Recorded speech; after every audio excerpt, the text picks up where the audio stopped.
ಆ ಮೇಲಂತಸ್ತಿನಲ್ಲಿ ಇವರು ಎಲ್ಲರೂ ಸೇರಿ ಒಂದೇ ಮನುಷ್ಯರಾಗಿ ಪ್ರಾರ್ಥನೆ ಮಾಡಲು ಪ್ರಾರಂಭಿಸಿದರು.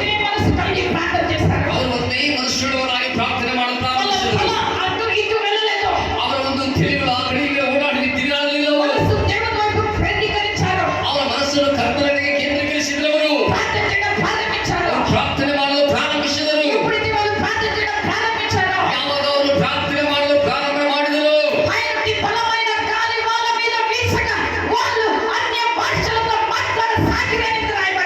ಬಿರುಗಾಳಿಯವರ ಮೇಲೆ ಆ ಗಾಳಿಸುವವರು ಅನ್ಯ ಭಾಷೆಗಳಲ್ಲಿ ಮಾತನಾಡಲು ಪ್ರಾರಂಭಿಸಿದರು. ಅವರು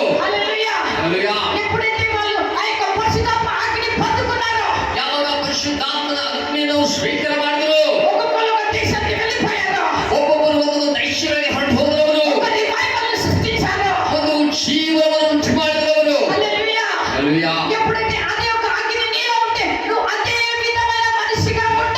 ಆ ಒಂದು ಬೆಂಕಿನಿಂದಲಿದ್ರೆ ಅದೇ ಒಂದು ವ್ಯಕ್ತಿಯಾಗಿ ಇರುವುದಿಲ್ಲ.